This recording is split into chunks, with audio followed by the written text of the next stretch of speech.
out, and I think it's a theme in conversations like this, and it's something that I generally try not to read into, but I try to look for it in conversations that I have, regardless of the topic. And so when I go over these notes, I want you to see if you see this. And what that is there are always different layers in a conversation. It's not always what's being said, that's what's being said. That's not all that's being said, it's what's being said verbally. You know what I mean? There's always something below the surface. And so a lot of times I think when we talk about community policing, or we talk about the issues of friction between the community and the law enforcement, is we want to know who's racist and who's not racist. Who's good and who's bad. And as Richard already went over, in fact went over, it's not always that clear and that simple. When we sat down with the officer like Officer Carlisle, what we got to experience with Captain Carlisle, what we got to experience was a real genuine human being. Somebody who really cares and is passionate about his work. He believes in keeping his community. What all area does the Gilcrease Division cover again? They cover the north side, I think a little bit of the west side. Okay, so I can tell this man genuinely cared. It wasn't just a paycheck. It wasn't just a career he built up. He cares about this community. He wants to be safe, and I can tell he wanted. But see, the problem doesn't always lie with the individual, right? See, we can have a lot of individual cops that want the right thing, but if the system is not set up to allow for that type of relationship, then it doesn't matter. See, intentions aren't everything. We often think that, we want to get to what their intentions are. Well, how many of you guys know you ever had good intentions that had a really bad result? You ever hurt somebody and you didn't mean to hurt them? You meant to do something good for them, but it just hurt their feelings? And so one of the things I noticed throughout here was there was a disparity between what I was hearing him say as a person, what he was telling me the officers he knows, feel, and think as people, but then what the system allows for. So some of the things I'll just go over. He said the biggest hurdle in community policing was ... There was so much filler in between there, we didn't even get to that to the second page of notes. That's the first thing I've written down, and then the answer to that is right over here. But the biggest hurdle of community policing, he said, first it's hard to imagine what it is. He said, ideally in community policing, we want people to understand each other. But one of the problems is, the first problem is, he says that the citizen to patrol officer ratio is off. That there's just not enough officers in the area, in the geographical area, to really get to know members of the community, right?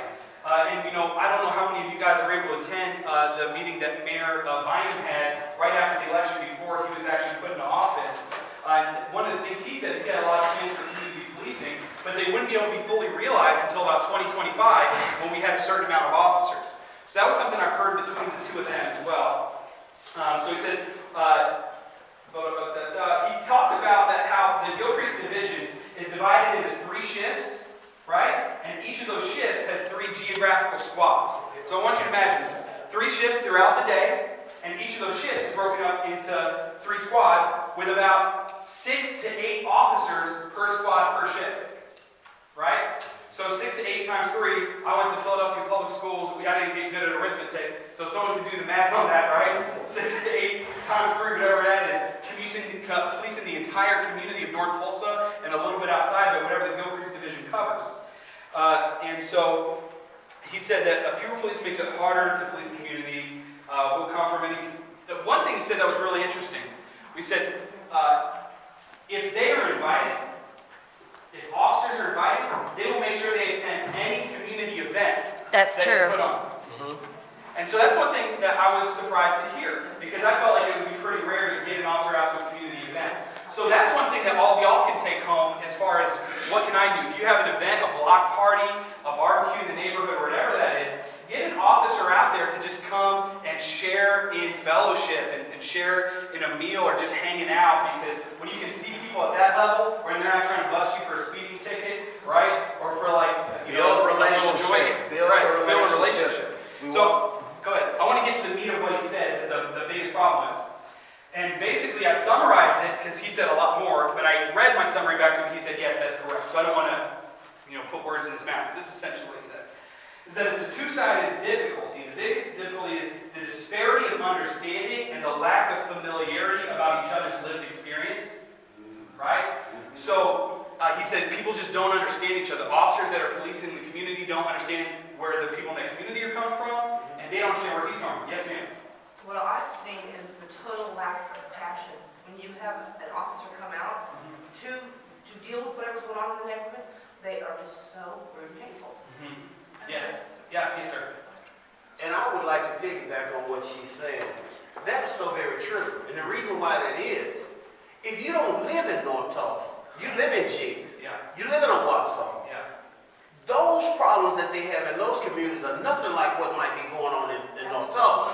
And when you come to North Tulsa with a Jinx attitude, and you don't see a Jinx result in the people, it brings about a whole different way as to how you might treat Pookie, or how you might treat Shanae. Because you're not used to treating Steven and Lisa Yeah. like that in their community. You know, I'm just saying. I love, that was actually my nickname when my neighbor growing up with Pookie, so it's funny. Yeah, Pookie or Seventh Heaven, because I was the only kid with floppy hair in North Philly. They call me Seventh Heaven. So that's a lot of the problem. Yeah, no, you're absolutely right. They don't understand each other. And if you grew up in a suburban community where situations are handled a lot differently, and you come into areas a little more rough and tumble, and got a little bit more going on, yeah, absolutely. And that's one of the things I'm getting to is I asked the questions based off of what he said. Or actually, he said a couple other things. This is really important.